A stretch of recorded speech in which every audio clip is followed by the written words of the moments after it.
زي خوتو يا وز خوت جدودو. Puis surtout à la bouteille, dans la paracha de cette semaine, la paracha Vaïgash, on voit la fameuse rencontre Youssef et ses frères.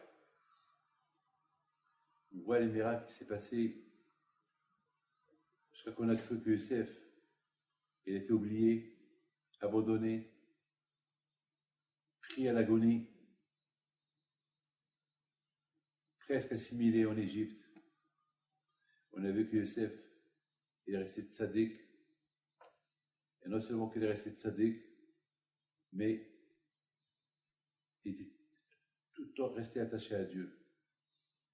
Et de cette force-là, il est venu chez Youssef à tzaddik pour rester toujours attaché à Dieu, même dans une terre où il y avait plein d'adultère, une terre impure, une terre que toutes les femmes étaient amoureuses de lui, une terre que tout le monde, parce que c'était un bel homme, c'était un beau garçon, c'est parce que toujours il voyait Hachem devant lui. Shiviti Hachem l'Iglitani. Toujours il voyait Hachem devant lui. Toujours il sentait la présence d'Hachem. Parce que quand il sent la présence d'Hachem, il ne peut pas fauter. Il voit qu'Hachem le regarde. Il y a des caméras, des projecteurs de là-haut qui te regardent. Aïn Ro'a. Tout ce que tu dis, on t'écoute. Et tout ce que tu fais, c'est écrit. C'est ce qu'a dit Youssef à Tzaddik. Il resté un grand Tzaddik. Et la preuve, lorsqu'il a rencontré ses frères, il leur a dit Ani Youssef, c'est moi Youssef. C'est quoi le message? C'est la question que je voudrais vous poser. C'est quoi le message de Ani Youssef, c'est moi Youssef? À tel point que Hachamim disent que cette phrase-là, elle a perturbé ses frères. Ces mots-là de Ani Youssef, il y a un message qui est caché dans ce. C'est quoi le message? Parce qu'il a dit Ani Youssef, ils ont eu peur. Tout le monde a peur. Le message de Ani Youssef, ça veut dire oubliez les rêves que j'ai rêvés. Ça, oubliez-les. C'est pas maintenant que vous voyez avec une couronne sur la tête, vous allez voir, vous allez dire, eh ben, tout ce qu'il a rêvé, ça s'est réalisé. Non, non, non. Alors, Ani Youssef, ça veut dire, voilà, Youssef, moi, Youssef qui a fait tous ces rêves-là, et vous m'avez jeté, vous m'avez vendu tout le mal que vous avez fait, voilà, tous mes rêves sont réalisés. Ce n'est pas ce le message. Le message, c'est Ani Youssef, ça veut dire, c'est moi, Youssef, je suis resté toujours un tzaddik. Je n'ai pas triché le bon Dieu. Et c'est ça qui leur a fait peur. Il leur a fait peur, comment? Ça veut dire que, avec tout ce qu'il a subi, tout le mal qu'il a subi, a priori, il pouvait uniquement devenir s'assimiler. Il est resté Youssef, mais toute cette force, elle est venue. Ça, c'est grave. Alors, si Youssef, il a résisté, même les moments les plus durs de sa vie, à rester attaché à Dieu, alors ça c'est un grand argument contre nous. Ça, c'est grave pour nous. C'est-à-dire que nous, au Hachem, on vit dans le plaisir. On a tout grâce à Dieu. On a les synagogues, on a les yeshivot, on a les rabbins, on a le kasher, on a tout. Et malgré tout, on s'éloigne de Dieu. Alors que lui, il n'avait rien, il s'approchait de Dieu. Il avait il n'avait rien pour l'encourager à être un bon juif, et il est resté toujours un bon juif. Ça, c'est grave. Ça, c'est très, très grave. Alors que nous, au Hachem, on a tout. Au contraire, on a tout de quoi être plus que Youssef, la tzaddik. Et le contraire, on ne fait rien du tout. On ne fait rien du tout. Ça, c'est grave. Mes amis, simplement, je voudrais vous dire, c'est ça, mes amis, qu'il a poussé Yaakov à Avinu, parce qu'on a vu que Youssef a tzaddik. Il a dit à son père, papa, il faut que tu descends en Égypte maintenant. Bien sûr, parce qu'il a supplié. Parce que, finalement, Yaakov Avinu, il est content d'entendre que Youssef est vivant. Mais il va faire quoi en Égypte? Il a peur de l'Égypte. Parce que l'Égypte, c'est une place impure. L'Égypte, c'est une place où il n'y a pas de Torah, rien du tout. Mais Youssef, il vient avec un message à Yaakov, son frère. Papa, n'oublie pas que j'étais seul ici. J'étais seul ici en Égypte. Et malgré tout, je suis resté le même. Je suis resté sadique comme que j'étais chez toi. Et le contraire, j'ai progressé. Je suis devenu encore plus que ce que j'étais avant parce que j'ai pas lâché l'étude. Donc même en Égypte, on peut, si on veut, on peut progresser. Au départ, Yaakov, il avait peur d'écouter Youssef, peur de peut-être, on n'est pas tous Youssef, comme ça il s'est dit. Lui, ici, il a résisté, c'est Youssef, parce qu'il a une force spirituelle. Mais nous, qu'est-ce qu'on. Il a fallu cacher, il lui a dit, Yaakov, descends chez ton fils, tu vas voir. Il a raison ce qu'il te dit. Il n'est pas peur, Yaakov. Même là-bas, tu vas progresser, tu vas monter. Là-bas aussi, tu vas monter. Mes amis, mettons, on comprend très bien que, mettons, simplement, étant donné que toujours cette paracha de Vaïgash est toujours avec la fête de Hanouka, alors là aussi, on voit que il y a quelque part un lien avec Youssef et la fête de Hanouka. Le lien, il est comme ça. Même que on a cru que c'était la fin de Youssef. On a cru que Youssef il est arrivé à l'agonie. Et on a vu qu'à la fin, il est devenu roi. Là aussi, le peuple juif, à l'époque des Grecs, presque ils étaient à l'agonie au niveau spirituel. Presque ils ont tout perdu. Et à la fin, ils sont remontés jusqu'à maintenant. En fait, cette fête-là de Hanouka, les Hodot ol Hallel, avec des chants, des remerciements à Kadosh Baruch Hu. Par exemple, il y a quelqu'un qui m'a dit il y a quelque temps, je lui dis, c'est quoi la fête de Hanouka? Il me dit, ben, c'est la fête des beignets. Je dis quoi? Il me dit, ben, c'est la fête des beignets. Je lui dis, c'est la fête des beignets. C'est quoi la fête des beignets? Il m'a dit, ben, c'est à Hanouka, on mange les beignets. Je commençais à rigoler. Je lui dis, mais c'est quoi les beignets? Ben, parce que les beignets, on les fait on les fait frire dans l'huile. C'est la fête de l'huile. Je dis, alors, pourquoi on ne boit pas? Alors, je dis, alors, bois de l'huile. Alors, si c'est la fête de l'huile, alors pourquoi tu manges les beignets? Ah, il me dit, je ne sais pas. Il commence à me regarder, je ne sais pas. Et écoute, moi, je vais donner une belle réponse. Je lui dis, la fête de Hanouka, comme tu dis, c'est la fête des beignets. C'est la fête de l'huile. Et avec quoi on fait les beignets? Avec la farine. Et la farine, elle vient d'où? Kemah. Kemah, c'est quoi? Kemah, c'est la farine. Et le mot Kemah, c'est quoi la farine? La farine, s'il n'y a pas la farine, on ne peut pas vivre. Et Khamim me dit, en Kemah, en Torah. S'il n'y a pas la farine, s'il n'y a pas de quoi manger, il n'y a pas de Torah. Ça veut dire que l'huile, c'est la Neshama. Parce que Hashemen, c'est la Neshama. Et le beignet lui-même, qui s'appelle, qu'on l'a fait avec du Kemah, avec la farine, on la compare à la Torah. Comme on ne peut pas vivre sans manger le pain, comme ça, on ne peut pas vivre sans étudier la Torah. Donc ça veut dire que la Neshama, elle a besoin de la Torah. Et c'est la raison pourquoi à Hanouka, on mange des beignets. On mange des beignets parce qu'ils sont faits avec l'huile et avec la farine. Et la farine, on la compare à la Torah, et l'huile, on la compare à quoi? À la Neshama.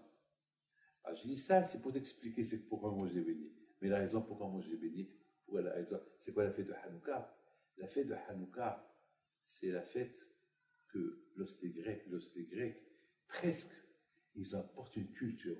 Ils ont apporté l'obscurité. Parce que la Torah, c'est la lumière. Ils ont apporté l'obscurité. En Israël, parce que, entre vous et moi, vous allez aux Champs-Élysées, vous allez voir beaucoup de lumière. Ici à Chicago, partout, il y a de la lumière. La lumière. Beaucoup de lumière. Mais c'est des lumières qui veut dire quoi? Il y a des ampoules, il y a beaucoup de lumière. Mais il y a lumière, il y a lumière. Il y a une lumière qui s'appelle lumière, c'est la lumière, c'est la lumière. Il y a une lumière qui s'appelle lumière obscurité. C'est la fausse lumière. C'est la fausse lumière. Alors, les Grecs, ils ont introduit une fausse lumière dans la vie juive. Une lumière de plaisir, qu'après avoir fait ce plaisir-là, tu n'as plus de plaisir. Il y a le plaisir d'une vraie lumière que jamais il s'arrête, la Torah. Quelqu'un qui a le plaisir de la Torah, jamais ce plaisir-là, il s'arrête. Ça, c'est le miracle. Ça, c'est le miracle de Hanouka. C'est ce que les Grecs, ils ont voulu apporter une lumière qui est fausse. Et les Hashmonaïm, ils étaient préoccupés de ça. Ils ont introduit, il faut qu'on allume la Hanouka une fois par an pour se rappeler, pour toutes les générations, de ne pas tomber dans le piège de cette fausse lumière-là. Cette fausse lumière, c'est une lumière de passage. Et son plaisir, c'est de passage. La vraie lumière qui ne s'arrête jamais dans la vie et dans la mort, c'est la Torah. Et c'est ça, le miracle. C'est ça. Chacun de nous, il faut toujours chercher le chemin de Akadosh Baruch Hu pour trouver. Une fois que tu trouves, c'est ça le miracle. Mais je vous donne pardon. Pour moi, un juif qui cherche et qui trouve le chemin d'Hachem et qui fait Teshuvah, est-ce qu'il y a un miracle plus que ça? Hein? Et il répare sa neshama. Je voudrais, mes amis, vous dire sur cette paracha-là de Vaïgash, cette belle paracha de Vaïgash. On voit, dans cette paracha, on voit la rencontre de Youssef et ses frères. Moi, j'aime toujours imaginer. J'aime imaginer. J'imagine Youssef. Ouais, mettez-les en face, c'est 11 frères. Il n'aura pas encore dit à Youssef. Tous ces frères-là, c'est des barbes, des tzadikim. Et lui était habillé comme un roi, Youssef. Et à un moment donné, il leur dit Ani Youssef, c'est moi Youssef. Eux, ils sont habillés comme des juifs de la terre de Canaan. Et lui, il est habillé comme un Égyptien avec des vêtements royaux, avec une couronne sur sa tête. C'est quoi? Et il leur dit c'est moi Youssef. Alors, j'imagine que les Shvatim, entre eux, chacun regarde l'autre. C'est lui notre frère, c'est notre frère celui-là. Mais regardez comment nous on est. Regardez comment nous on est habillés. Regardez quelle allure on a. Regarde comment nous on se représente. Et lui, regarde comment il est. Lui, il veut faire partie des enfants de Yaakov. Il dit à Youssef. Et j'imagine pendant ces moments-là, qu'est-ce qu'il y avait dans leur tête. Et tout de suite, Hachamim, ils disent, écoutez bien, il leur a montré qu'il est circoncis. Il leur a montré la Brit Mila. C'est la folie. C'est-à-dire que Youssef, lui-même, il a compris ses frères. Il a compris que ses frères, ils se posent une question. Comment lui peut être notre frère, même s'il est notre frère, comment il peut être frère? Nous, on est ce qu'on est, regarde comment nous on est, regarde comment lui il est. Et qu'est-ce qu'il leur montre? Il leur montre la Brit Mila.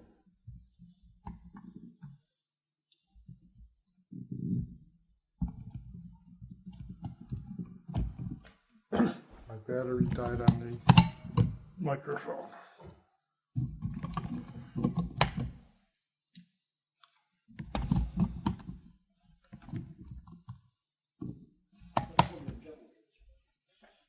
Okay. Donc, lui, qu'est-ce qu'il leur montre? Il leur montre la Brit Mila. Est-ce que ça va répondre à leur question? A, B. Et ça va leur répondre à leur question. Eux, ils se posent des questions, mais regarde comment nous on est, regarde comment lui il est, et il veut être encore avec nous. Nous, on l'a jeté. Pourquoi on l'a jeté? On l'a jeté parce qu'il était Baal-Gav, il était orgueilleux. Et il a dit qu'il va devenir un roi, avec tous les bêtises qu'il a fait, il nous a critiqués. Et maintenant, il retourne avec nous et me dit Ani Youssef. C'est moi Youssef. Alors quoi? Encore, il s'appelle Youssef. Il veut encore rentrer avec nous dans le. C'est pas possible, c'est quoi? Et je pense que Youssef, il a compris leur question. Qu'est-ce qu'il leur montre?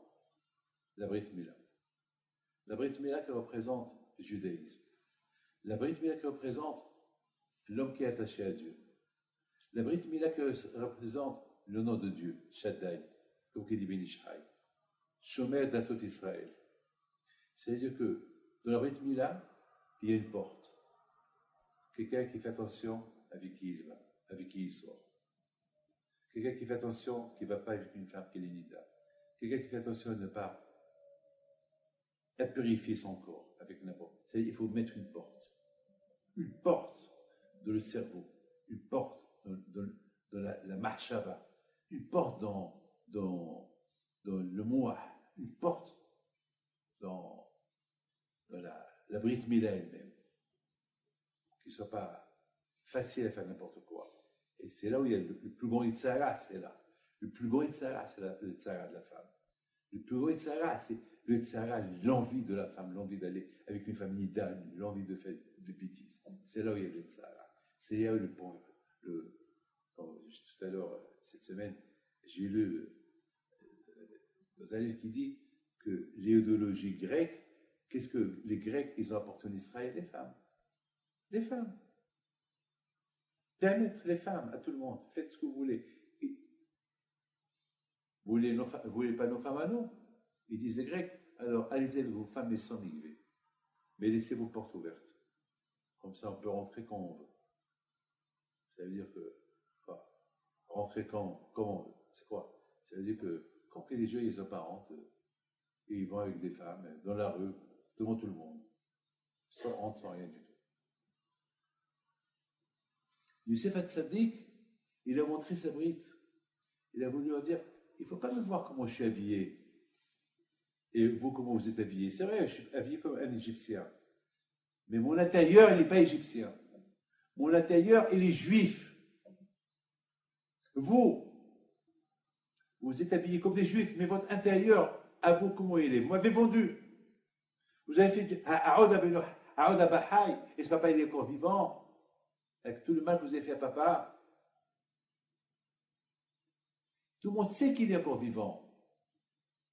Mais le problème, c'est que pour vous, papa, il est vivant, mais le pauvre dans sa tête, le pauvre, il me pleure toujours dans sa tête. Vous n'avez pas eu peur pour lui. C'est vrai, alors à quoi ça sert votre habit est comment?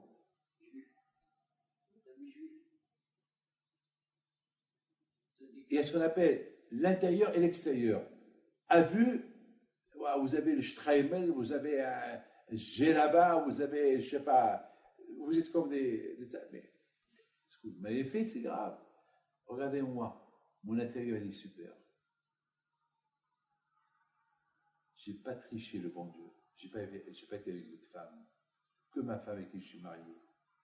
Annie Youssef, Aoud Abihai, il ne soit pas, il est vivant. Moi, Youssef, mon intérieur est toujours propre, il est bon. D'après, voilà ma Brit Mila. J'ai mis une porte dans ma Brit Mila pour ne pas tricher, pour ne pas aller avec des goyotes, pour ne pas aller avec des femmes nida. Même pendant la. Ils disent que pendant la famine, il n'a pas été avec sa femme. Il a dit quoi? Parce que je suis roi, je vais avoir le plaisir d'aller avec ma femme alors que tout le monde crève la faim. Ça, c'était Youssef. Ça, c'était Youssef Hatzadik. Ça, c'était Youssef Hatzadik. Ça, c'était Youssef Hatzadik. Bon, quelque part, mes amis, c'est ça le message de Annie Youssef. Cette fameuse, et c'est pour ça qu'ils s'écrivent. Ils n'avaient pas de réponse à leur répondre, parce qu'ils ont compris le message. Ils ont compris que c'est pas être juif de façade. Une barbe, un chapeau, des péotes, de façade. Il faut aussi être juif à l'intérieur. Parfois, moi, beaucoup de fois, je respecte ceux qui n'ont pas de barbe. Et ceux qui n'ont pas de barbe qui font Torah mitzvot, plus que ceux qui ont la barbe et qui font Torah, bien sûr. Pourquoi? Parce que celui qui n'a pas la barbe, et je vois qu'il vient étudier la Torah, ça veut dire que c'est quand même, c'est pas parce que je ne vais pas le condamner parce qu'il n'a pas la barbe. Le fait déjà qu'il vient étudier la Torah, c'est déjà, c'est beau. Je respecte tout le monde, mais surtout je respecte ceux qui ne sont pas hypocrites. Ils disent combien on doit avoir peur dans le ciel le jour du jugement, lorsqu'on va nous juger. On va nous juger d'une manière, est-ce qu'on s'est comporté avec le bon Dieu avec de façade, quand par exemple tu prends un miroir et que tu te vois tu vois ton reflet, c'est tout. Mais le miroir ne te montre pas ton intérieur, le miroir il ne te montre pas ton cœur. Tu vois que le miroir il te montre uniquement le reflet de ce que tu es en train de voir, c'est tout. Quand je vais au cours, il va nous juger d'une manière extraordinaire. Il va nous montrer comment on faisait la mitzvah, il va nous montrer qu'est-ce qu'on était en train de penser lorsqu'on faisait la mitzvah. Alors quand je vais dire, c'est comme ça qu'on fait la mitzvah. Et ça fait peur. Hein. Et bien c'est ce que Youssef a dit à ses frères. Youssef il a dit à ses frères, Annie Youssef, moi je n'ai pas changé. Ce que j'étais avant, je suis toujours. Et si vous voyez que mon extérieur, je m'habille comme un Égyptien et j'ai une barbe bien taillée, tout ça, et vous croyez que je ne suis pas comme vous, c'est pas vrai. Voilà, il leur a montré la Brit Mila. Regardez, à travers la Brit Mila que j'ai, vous allez voir qui je suis. Que je n'ai pas fauté dans ma vie. Alors que vous avez l'extérieur, votre extérieur, vous êtes habillé comme un juif, une barbe, chapeau, tout ce que vous voulez, mais votre intérieur était dur. Vous m'avez vendu, vous m'avez fait trop de mal. Vous n'êtes même pas préoccupé, vous n'avez même pas eu peur que si je vais m'assimiler ici en Égypte et que je vais tout perdre. Pourquoi? Regardez. Donc, papa. Alors, qu'est-ce qui se pose? Comment il peut leur dire, est-ce que papa il est vivant? Mais on sait qu'il est vivant. Parce que vous voyez papa uniquement de l'extérieur qu'il est vivant. Mais dans son intérieur, le pauvre, il est chagriné. Enfin, vous voyez que papa il est vivant. Mais vous ne voyez pas son intérieur. C'est vrai, il vous fait un peu des sourires. Mais le pauvre, ce qu'il souffre, c'est 22 ans qu'il ne m'a pas vu, le pauvre. Ce qu'il souffre, le pauvre. Ça, c'est terrible, ça. Et donc, on peut simplement dire quelque chose d'extraordinaire. Maintenant, on peut simplement dire que la fête de Hanouka et les Hashmonaïm, ce qu'on peut retenir de la fête de Hanouka, c'est que le grand miracle qu'il y a eu à Hanouka, écoutez bien, que les Juifs qui se sont assimilés aux Grecs, ils ont enlevé leurs vêtements grecs. Mais maintenant, on peut dire, peut-être ils ont enlevé leurs vêtements grecs, mais à l'intérieur à eux, il est resté grec. C'est la raison pourquoi la lumière de Hanouka, elle a nettoyé le cœur et le cerveau juif de tout ce qui était là-bas, de leur cerveau grec. Ça, c'est le miracle. C'est ça. C'est pour ça qu'on dit on te remercie à Akash Baruch avec le grand miracle spirituel que tu as fait avec nous. Parce qu'on a vu le miracle à vue, mais le miracle spirituel que tu as nettoyé notre cerveau, ça pour ça, Benodé les Shemcha Gadosel. Anissim, Aniflaot. Les gros miracles, ce n'est pas avec les miracles de la guerre, les miracles de Hanouka, le miracle qu'Hachem il a nettoyé le cerveau juif et le juif, il s'est rendu compte de ça. À l'époque, qu'est-ce qu'il dit? Benodé les Shemcha Gadosel. Il dit à Kadosh Baruch Hu, merci à Kadosh Baruch Hu, merci à Kadosh Baruch Hu. Ça, Rabotai, c'est mes amis, vous avez entendu parler de Bil'am Aracha. Bil'am Aracha, lui, lorsqu'il a vu les Juifs comment ils vivaient, écoutez bien, lui était Racha. Il allait avec son âne. Il faisait des bêtises. Il était prophète. Et la raison pourquoi il était prophète, pour ne pas que les nations disent, oui, tu as donné des prophètes aux Juifs et nous, tu ne nous as pas donné de prophète. Alors on leur donne un prophète, Bil'am. Mais Bil'am, il a profité de son titre. Il a profité de son titre pour s'enrichir, pour faire des bêtises. Mais il est resté prophète.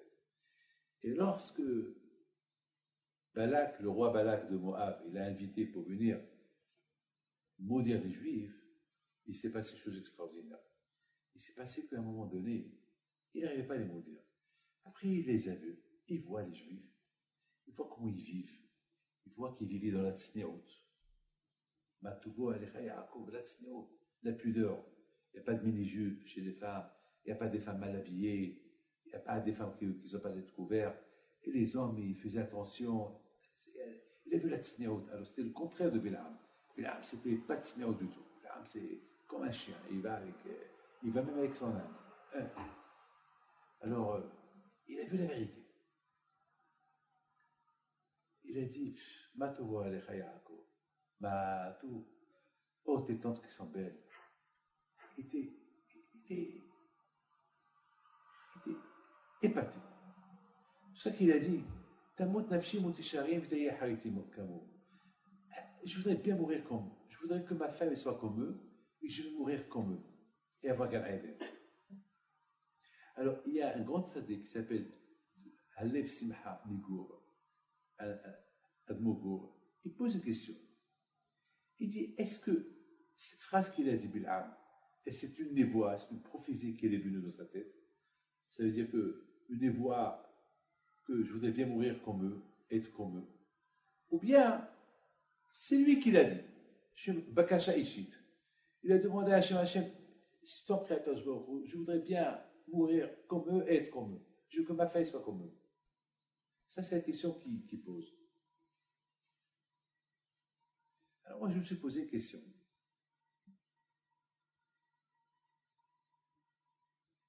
comment Bil'am, je ne comprends pas, comment Bil'am, il peut demander cette demande personnelle à Akadosh Baruch Hu. Comment? Si tu demandes cette demande personnelle à Akadosh Baruch Hu, alors, allez, alors fais-le. Ah, pourquoi si moi je demande à Akadosh Baruch Hu, je demanderai à Akadosh Baruch Hu, je voudrais être un tzaddik. La réponse est, alors sois tzaddik. Alors, ce n'est pas une névoie, ce n'est pas une prophétie. Moi, simplement, je me pose la question sur le Lev Simcha. Le Lev Simcha, est-ce une prophétie ou c'est une demande personnelle? Moi, j'ai une question. Si c'est une demande personnelle, alors fais-le. Donc, ce n'est pas une prophétie. C'est dur de dire que c'est une prophétie qui lui dit, c'est Hachem qui lui dit, allez, sois comme eux. Alors, c'est dur de dire que Hachem, il va lui dire sois comme eux, parce qu'on dit, on ne peut pas, Akash ne peut pas te dire, sois un tzaddik. À toi d'être tzaddik. Alors, comment on peut expliquer? C'est quoi? Comment on peut expliquer? Est-ce une prophétie ou c'est une demande personnelle? Alors, si c'est une demande personnelle, alors sois comme eux. Alors, si c'est une prophétie, alors, comment Akash Baruch Hu veut dire sois comme eux? On dit que tout est entre les mains du ciel, sauf la crainte de Dieu, ça n'est pas entre les mains du ciel. Ça, c'est un travail personnel que je dois faire. Les amis, écoutez ce que je vais vous dire. Écoutez bien ce que je vais vous dire. Vous savez que Bil'am était très fort. Il savait bénir, il savait maudire. Toutes ces bénédictions et malédictions, il était fort en ça. Akash lui a donné un pouvoir. Les amis, Bil'am, toute sa vie, il faisait les prières à qui il veut, il maudissait à qui il veut. Ça, c'était sa vie. Même quelqu'un qui est bien, s'il le maudit, ça arrive. C'est ça sa vie, t'es mauvais. Je crois qu'il s'est habitué à ça. Vous avez compris ce que je veux vous dire? Il s'est habitué que ça vienne d'Hachem. Il a oublié que cette force qu'il a, c'est Hachem qui lui a donné. Je crois qu'il s'est pris pour un bon Dieu. Il bénit, il maudit.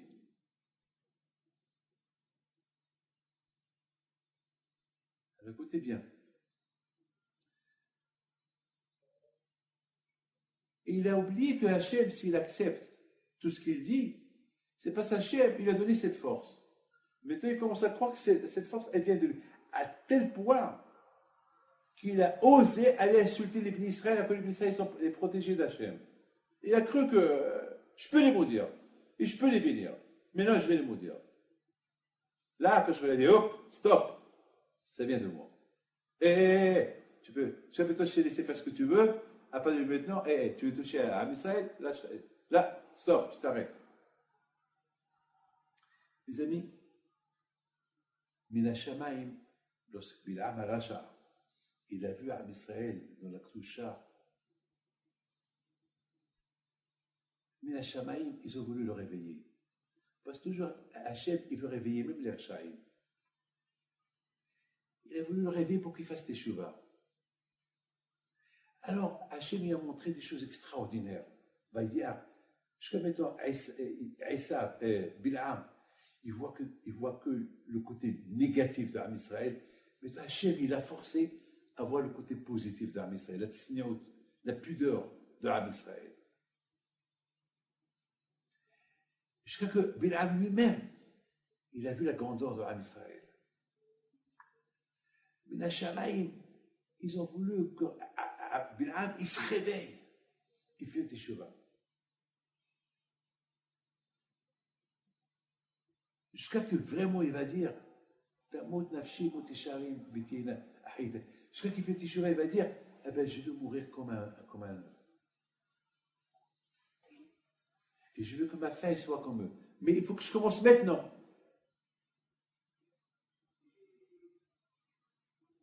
Vous avez compris ce que je veux dire? C'est-à-dire que Hachem, Hachem, il a montré tout ça.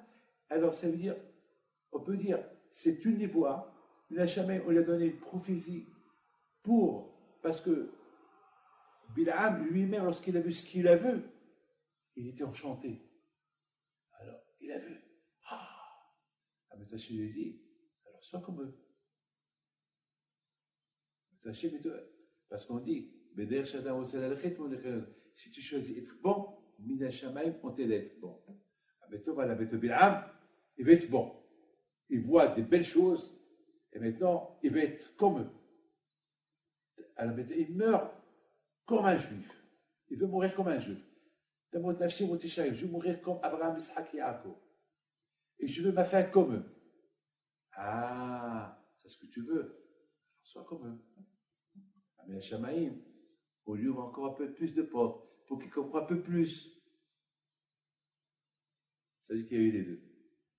Il y a eu une prophétie et une demande personnelle. Il y a eu une demande personnelle parce qu'il y avait la vérité. Il y a une prophétie, mais la Shamaïm, on l'a aidé à voir encore un peu plus. Mes amis, un homme qui veut faire teshuva, dès qu'il dit qu'il veut faire teshuva, dès qu'il ouvre ses yeux, il dit ça, je fais, mais la Shamaïm, on l'aide. Mais la Shamaïm, on l'aide, tout de suite on l'aide. Mais Bilam, lorsque Hachem, il a vu que Bilam, bébé, il veut changer, alors que je lui ai dit, alors que je lui ai donné une névoie, une prophétie pour voir la grandeur de la mais c'est encore un peu plus. Mais qu'est-ce qu'il a fait? Dès qu'il s'est tourné la tête, il a changé. Parce que quelqu'un, il est chaud.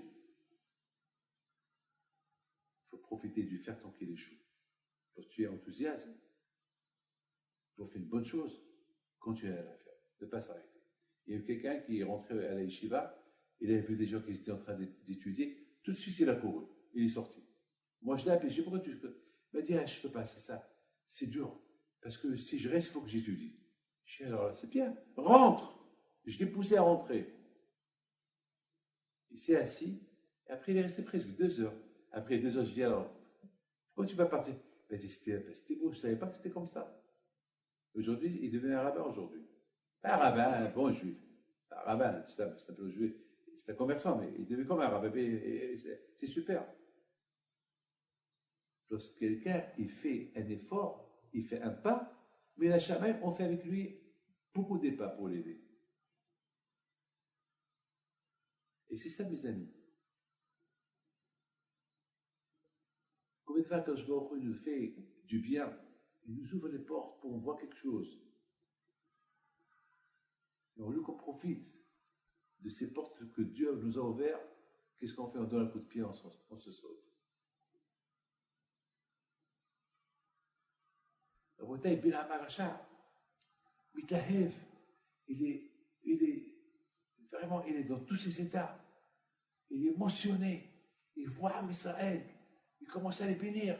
Matovo Alecha Yaakov, il est super, il est content. Et maintenant, il est en train de les bénir. Ouais, il est heureux. Matovo Alecha Yaakov, lui-même, il confirme qu'il n'y a pas comme même Israël. Et même, il dit, je vais mourir comme eux. Et je veux que ma femme soit comme eux. Alors continue. Et à je il aide pour qu'il continue. Peut-être après il va faire Teshuvah. Il va aller maintenant rejoindre un Israël dans le désert. Mais qu'est-ce qu'il fait? Il se tourne, il part, il oublie tout. Hachem, il avait peur que les bénis Israël, qu'ils ont vu tous ces miracles, les Hashmonaïm, le miracle de la victoire contre les Grecs, et le miracle de la bougie, de la lumière qui est restée allumée 8 jours, petite flueur qui est restée 8 jours, il avait peur que Hachem, que les bénis après vont s'éteindre. Ils vont après oublier, ça va passer à l'oubli. C'est la raison pourquoi, quand je vois qu'il a fait, que pendant toute l'année, ce message, il est resté dans leur tête. Lorsque les Hashmonaïm, ils savent que les Juifs, pendant toute l'année, ils parlent que de ça, ils se disent, puis c'est comme ça, alors on va faire le Hanouka. On va allumer. Allez, comme ça, allez, on va en profiter. Comme ça va rester le message à vie. Pour toutes les générations à venir.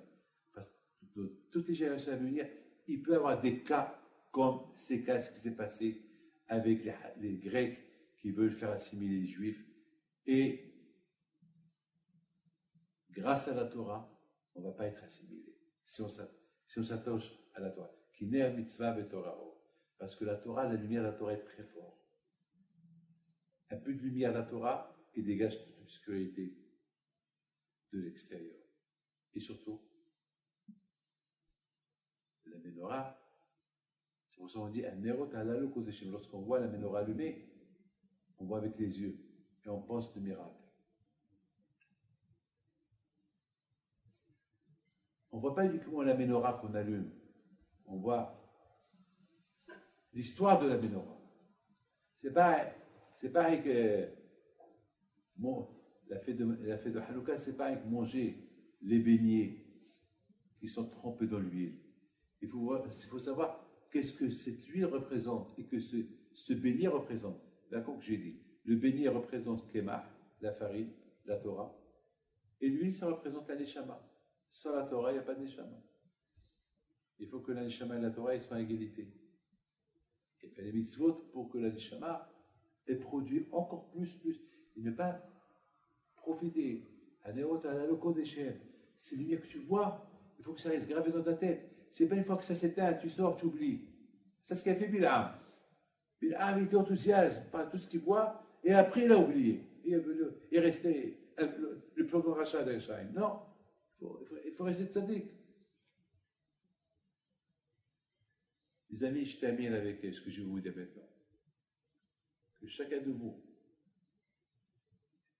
j'ai ici, je ne sais pas si je vous l'ai raconté ou pas, j'ai ici une lettre, elle est là. Cette lettre-là que quelqu'un m'a écrit. Je l'ai rencontré quelque part dans le monde. Il m'a raconté que lui et sa femme, ils ont parti visiter des temples de Maya, temples de l'idolâtrie à Vodazara.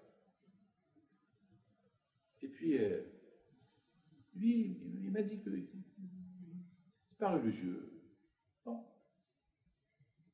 Un juif, je ne dis pas qu'il est perdu, un juif comme tous les juifs. Et lorsqu'il a visité ces temples Maya, il est impressionné de tout ce qu'il a vu. Bien sûr, lui et sa femme, ils ont pris plein de photos. Plein de photos. Et voilà. Au moment qu'ils ont commencé à développer les photos, ils voient quelque chose qui est sorti dans son appareil à photo. Presque toutes les photos étaient effacées, mais il y a 3 photos qui ont apparu dans son appareil à photo. Cet appareil électronique. Bizarre. Le nom de Dieu que vous voyez, Yud Ke Vav Ke. Ça l'a perturbé. Il voit comme un œil. À l'intérieur de l'œil, il y a comme la terre d'Israël, toute la carte géographique d'Israël, elle est là. Mais lui n'a rien compris. Au départ, il voit les autres photos qu'il a, il voit pareil. Bon. Il voit le He, il voit le Yud, il voit le Vav. Il dit, c'est pas possible. Il va chez les rabbins, ils étaient affolés de voir ça. Lorsque j'étais au Canada, il me l'a montré. Moi aussi, j'étais affolé. Je vois le nom de Dieu. C'est pas... Même un bébé, il voit le nom de Dieu. Yud Ke Vav Ke. C'est le nom de Dieu. Et pour ceux qui connaissent la carte géographique d'Israël, exactement, on la voit ici au milieu. Il est en blanc. Alors, c'est quoi le message? Alors, moi, j'ai le message. Hachem, il veut que tu retournes vers lui. Ce n'est pas les temples mayas. Tu n'appartiens pas aux temples mayas, qui sont des idolâtries. Tu appartiens. Ah oui, j'ai oublié de vous dire. Lorsqu'il est rentré à l'hôtel, une fois qu'il a visité le temple maya, il sentait une présence. Il a eu peur, il s'est sauvé d'hôtel. Il a eu peur, beaucoup peur. Alors, je lui ai expliqué, je lui ai dit que la Chine veut que tu retournes vers lui. Peut-être qu'il y a une Neshama extraordinaire. Neshama. L'âme. Et le symbole de la terre d'Israël, qui veut dire qu'une fois Mashiach il va venir, eh ben, ça va être le nom de Dieu qui va régner sur tout le globe du monde. Parce que là, vous voyez, tout le monde, on voit ici comme des trous noirs, on voit ici toutes les galaxies, on voit toutes les étoiles, on voit tous les astres. C'est une photo spectaculaire, je ne comprends pas. On voit même un trou noir, on voit même un lion. Il y a plein de choses dans cette photo-là. Et surtout, voilà la terre du monde au milieu et la terre d'Israël au milieu de la terre du monde. Qui veut dire qu'une fois Mashiach va venir, c'est le nom d'Hachem qui va régner. La terre, le nom d'Hachem va régner sur le monde entier. Comme il dit le Rambam, le monde entier, il saura qu'il y a Hachem. Il n'y a que Hachem. Ils vont découvrir qu'il n'y a que Akadosh Baruch Hu. Voilà, c'est ce que je lui ai expliqué. C'est de la folie, c'est de la folie. C'est de la folie. Vous savez, il y a un juif qui est parti en Israël. Il est parti des États-Unis en Israël. Et ce juif-là, il avait perdu son père. Et chaque jour, il faisait le Kaddish pour son père. Et voilà, il est arrivé en Israël un peu tard. Donc, il a raté le Kaddish pour son père, Arvit. Il prend un taxi, il va à Yerushalayim. Il cherche partout pour faire Kaddish. À Minyan pour faire Kaddish, il ne trouve pas. Il a une super idée. Qu'est-ce qu'il a fait? Il a appelé 10 taxis. Il a cherché l'annuaire et il a demandé au lobby de l'hôtel, appelez-moi 10 taxis, j'ai besoin de 10 taxis. Mais je veux des taxis juifs. Je veux être sûr que... Pourquoi je veux des taxis? Parce que j'ai besoin, c'est pas... Je vais le payer. Et ouais, les 10 taxis qui arrivent. Le monsieur qui sort, il leur dit, combien ça va coûter pour aller à l'aéroport? Tant. Et toi, tant. Alors voilà, je vais vous donner tant chacun, et vous les faites avec moi. Vous allez gagner et l'argent du taxi, et vous allez gagner aussi la course, pas le fait d'aller jusqu'à Tel Aviv. Au départ, ils étaient un peu, ah, tu te moques de nous. Je leur ai dit, le plus important, c'est l'argent. Ça va durer 5 minutes. Bon, ils ont accepté. Il a fait Arvit, il a fait Kaddish, tout le monde a répondu à lui. Maintenant, le moment est venu pour les payer. Aucun n'a voulu recevoir l'argent. Aucun taxi, aucun chauffeur de taxi a voulu recevoir l'argent. Et chacun lui dit non. Ça fait longtemps qu'on n'a pas fait Arvit. Là, c'est vraiment, on a fait la prière. Au moins pour une fois, on a fait une prière. On ne veut pas encaisser l'argent pour la prière qu'on a fait. Et merci de nous avoir fait ce coup-là pour venir faire Arvit. Pourquoi je vous raconte ça? Je vous raconte ça même un juif qui a une neshama petite, même s'il ne fait pas ni Shabbat ni rien, une fois qu'il goûte, c'est quoi la Torah? Jamais il se sépare de la Torah. Il va, son plaisir, ça va être, c'est ce qu'il dit à Adam. Une fois que tu goûtes la Torah, tu vas savoir c'est quoi la grandeur de Dieu. Ben c'est ça, mes amis, la fête de Hanouka. Et c'est ça, mes amis, l'histoire de Youssef et ses frères.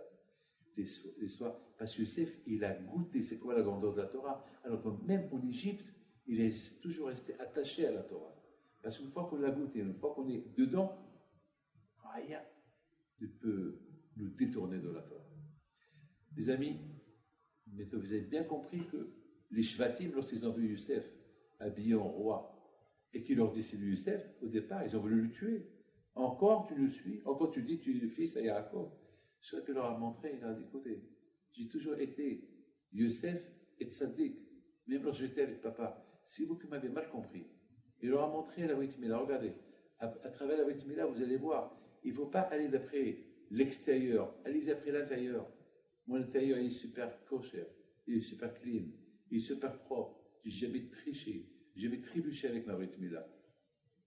Lorsqu'ils ont vu ça, ils ont eu honte de lui. Ils ont compris que ce n'est pas l'apparence qui compte. L'apparence, ça ne veut rien dire. C'est l'intérieur.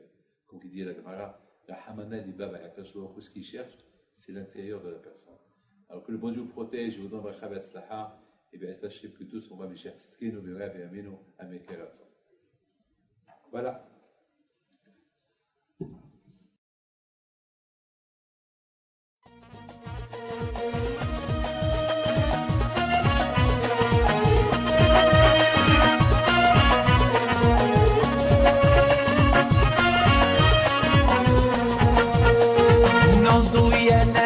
partout.